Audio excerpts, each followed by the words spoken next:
I'm going to start with His Excellency from South Africa, a place I had a chance to cover as emerging markets editor for CNN. And it wasn't known for efficiency, but in the last 2 years, you've launched this red tape task force and a much wider program. Can you share, Minister Buthelezi, the initial successes and then how much further you need to push to make this embedded into the bureaucracy, if you will, to eliminate that red tape, please? Thanks.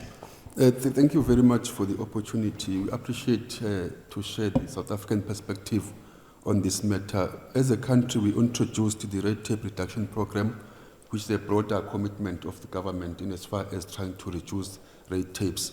This is where we are simplifying our regulatory processes to make things easy for mining, tourism, visa, like the introduction of e-visa, which ensures that there is no long queues in terms of application, which helps the process going forward to be much easier.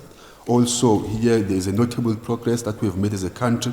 We are streamlining and digitalizing our application processes to make things easy. Also, as a country, we are strengthening the informal sector because we understand that informal sector is very crucial in economic activities, because in the past, these have been sidelined and they have not been included in the bigger scheme of things when it comes to economy. Here we are also simplifying the tax for businesses, making them easy to formalize, not only to formalize, but also to benefit from financial access as a country.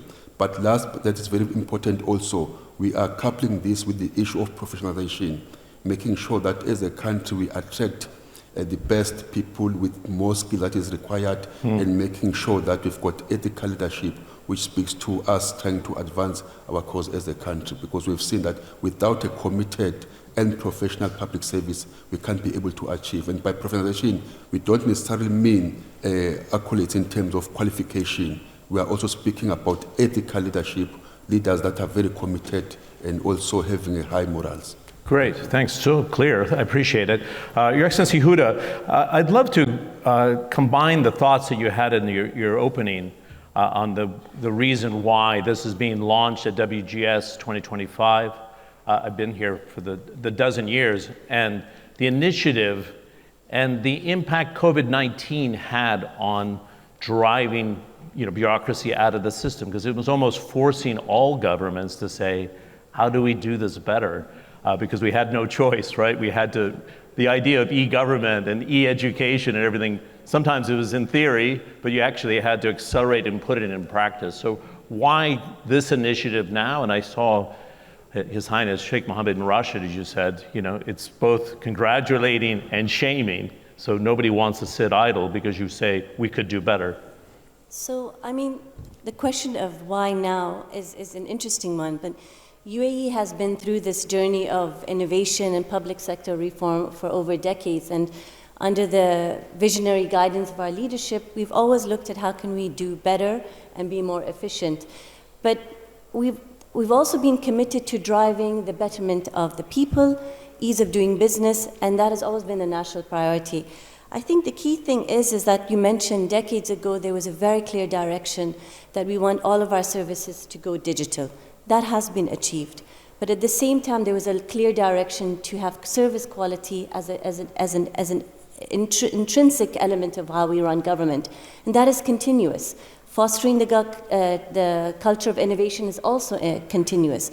So the question that we asked ourselves, that zero government bureaucracy comes as a natural transition to where we are today as a government. Because as you mentioned, COVID was a reboot for all governments around the world. It sort of brought to light that when there's a crisis, there's no time for bureaucracy. There's no time for unnecessary requests. There's no time for unnecessary paperwork. We need to get things done fast and the most efficient way. And we proved we were able to do that. So why go back? So I think for us, it was very clear that zero government bureaucracy was sort of a time where we look at everything, not just about migration to the digital world.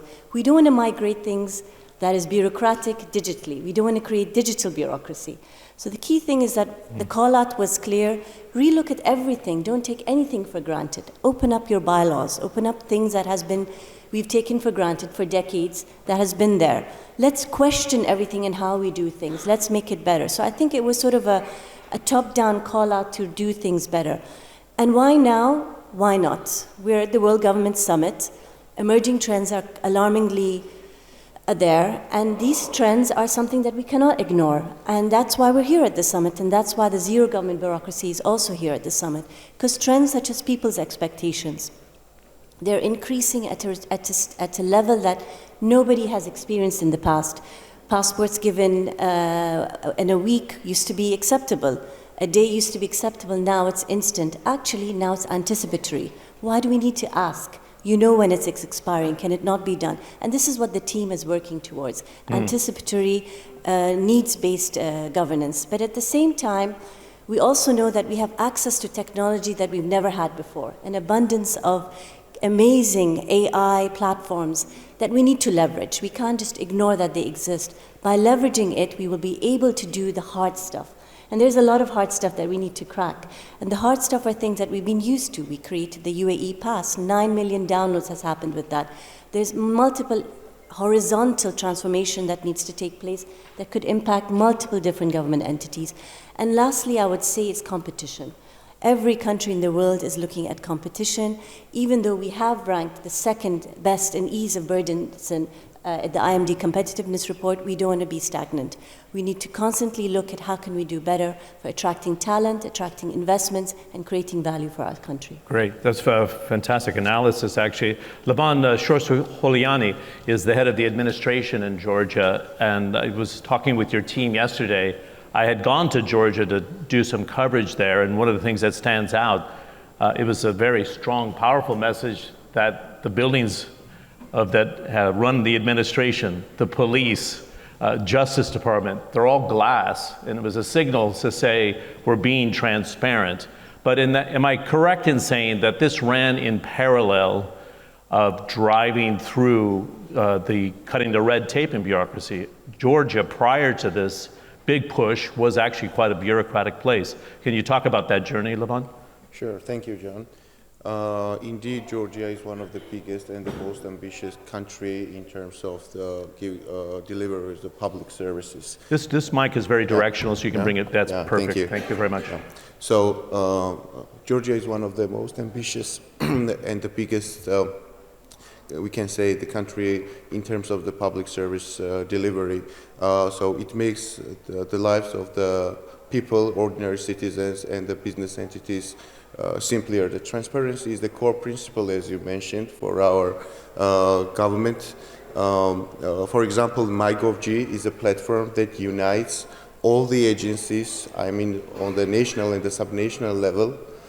You can navigate through without going to there physically. So also the public service halls are the unique spaces where you can get more than 500 government services, starting from giving the birth certificate.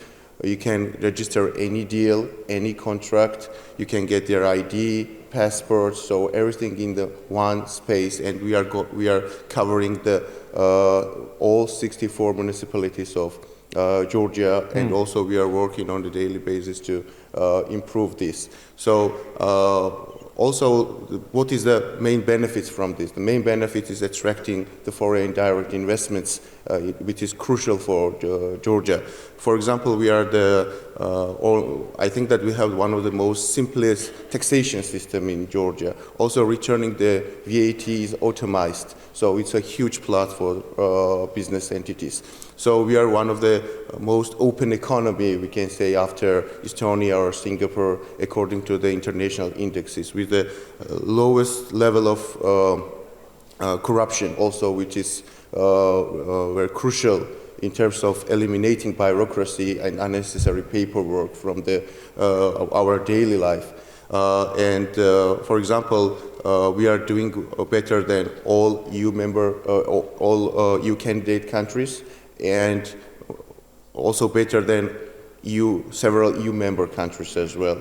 But we are working to be in the top 3. That's our main goal and our priority. So that's how it works. No, it's terrific. I think it's a fantastic transition to Elsa Pilchowski is the head of public governance at the OECD. You'd mentioned yesterday now it's grown to 38 members, so it's a growing institution. And I think it gives a very good vantage point on the governments that are on this journey. I would love to hear your thoughts. If you're not on this journey, what does it mean for you and the ability to raise foreign direct investment as a country, not you personally, but as a country? I think Laban brought this up as well. Her Excellency Huda made reference to it. Minister Buthelezi is like, this is on the scorecard now. If I'm a foreign investor, I'm not just thinking of transparency. Is it, a robust editorial or journalistic environment to go in, a good place to live, but how do I deal with red tape? And I want to make sure you're at the top of the list. Am I accurate in saying that? Absolutely. But maybe let me rebound a little bit on what Her Excellency said about why now, because I think this is a very important question, and also because I'm now old enough to have seen different waves of debureaucratization. So there was a big one in the 1990s, and frankly, the next one is now. So why now? So that's a very important question. I think there are different issues. One is what Her Excellency mentioned about post-COVID, but there's also, we're on the eve of a major revolution with AI, and I think the expectations of citizens are also growing very fast. They know that bureaucracies have to adapt fast today. So that's my first point, is that there are waves of debureaucratization, and you mentioned what country is not doing that. Actually, all countries are prioritizing that. Some countries, like the UAE, are ahead.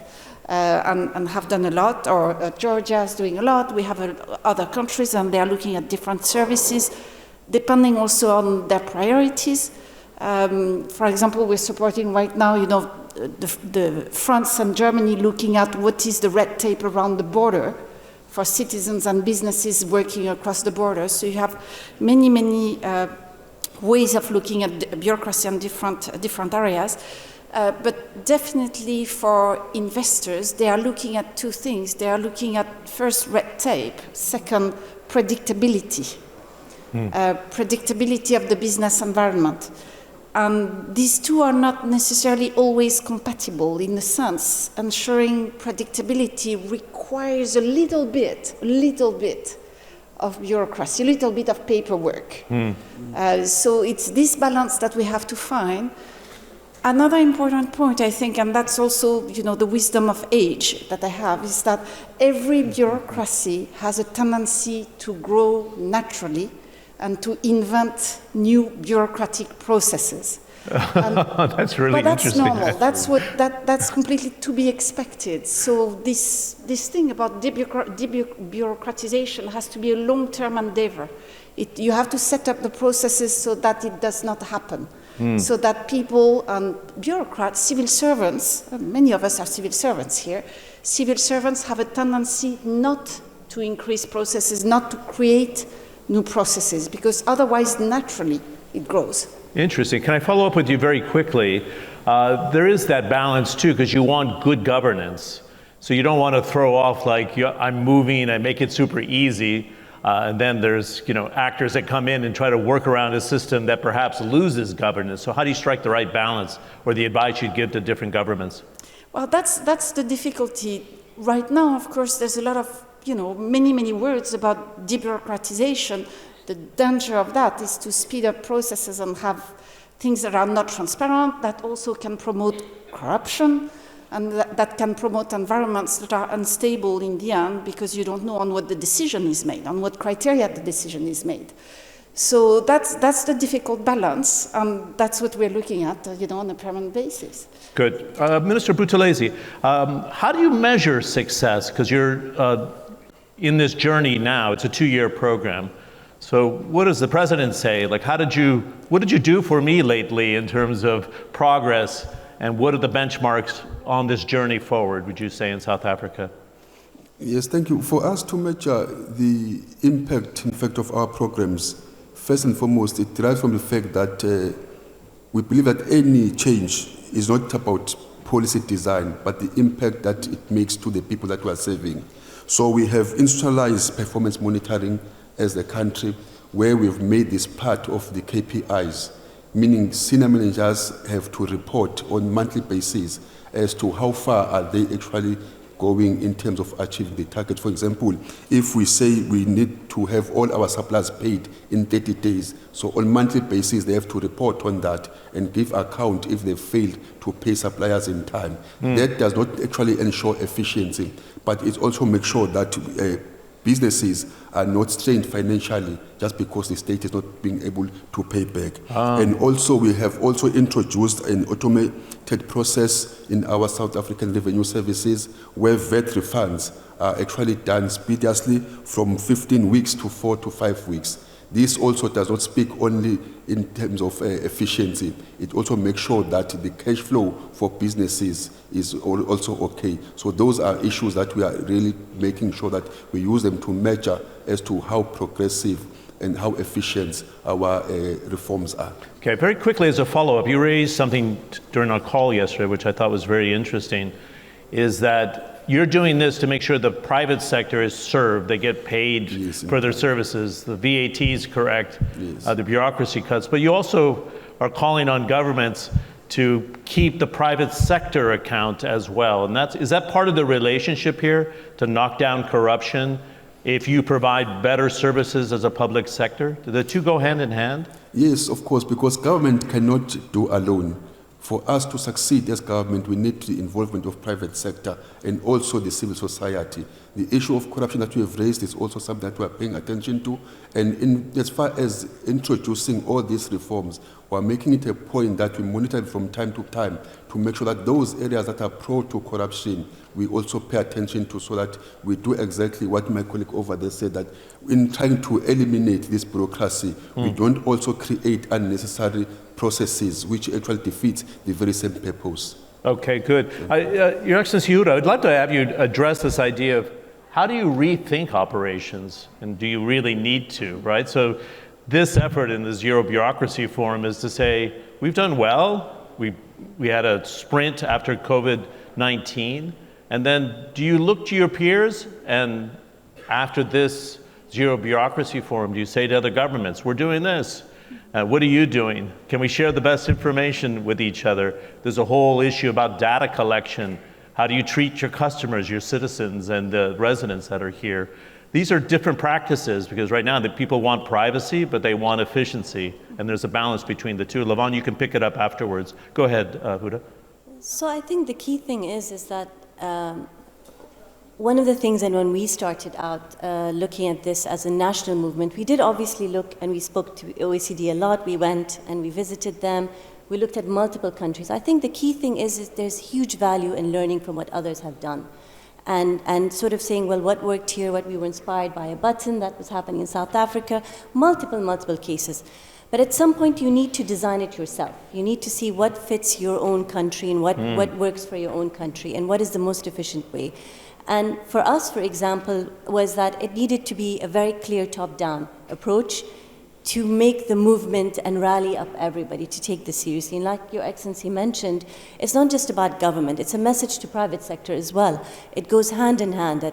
And that's why one of the first meetings that happened when we announced the Zero Government Bureaucracy was a meeting with the Chambers of Commerce and the private sector. That was the first meeting after the announcement, where we combined government with Chambers of Commerce, and we sat together and we said, let's co-design together. What are the priority areas? Because you could get lost in cutting bureaucracy. There's many areas you can do, and you can just make numbers, and you can say, well, we cut 2,000, but did you cut the most important 2,000? And that's what we were looking at. We were looking at the high priority areas, the difficult areas. And that was co-designed with the Chambers of Commerce. Very clear targets were set, and these targets were announced in a big way, not just in a government memo, it was for the public. So the public were also involved. So they also started to co-design with us through customer platforms, and they engaged with multiple entities. Thousands and thousands of meetings took place. So this was really, like I say, a real nice national movement of everybody working together, private sector, customers, and government at the heart of it. And I think the key thing for us, what we learned, was that the employees needed to embrace it. Mm-hmm. And why did they need to embrace it? Because they're the engine behind making the changes. And like you mentioned very early on, we needed this mindset shift. This isn't a one-year initiative that we award and then we forget about it and we go back to usual. No, this is a cultural shift to say that when I'm designing something from the start, am I putting in mind where the areas that I need to cut?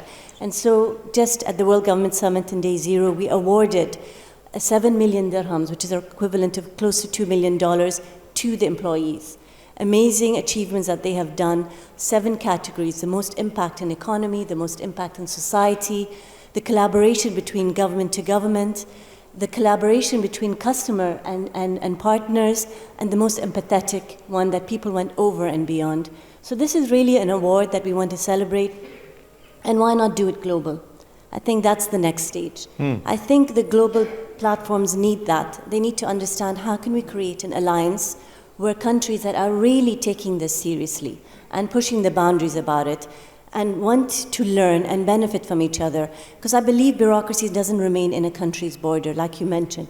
It will become cross-border. With technology, it will arise new forms of bureaucracy. So I think countries coming together and thinking about this collectively will be a very strong message. Good. Very quickly, in 30 seconds, and I don't want to put you on the spot on this, but I thought it was interesting recognizing the top 3 performers and recognizing the lowest 3. I mean, that takes, a spine, and the ruler has a spine. As vice president also of the country, he's suggesting this has to be pervasive through all the emirates. What impact does that have on people? Does it motivate people and say we could do much better? Definitely. This is new information to some, but this is something that we have lived by. Over 20 years working in government, we are on edge because we understand that things will be announced and it will be strong messages. And His Highness has done that in the 90s when he first did the Quality Awards. And we learned from that. It's not about shame. I don't like to use the word shame. It's about what more can we do. And in the past, when those that weren't doing as, or not that weren't doing as well, did not push the boundaries as much as others, they then got support from those that did really well.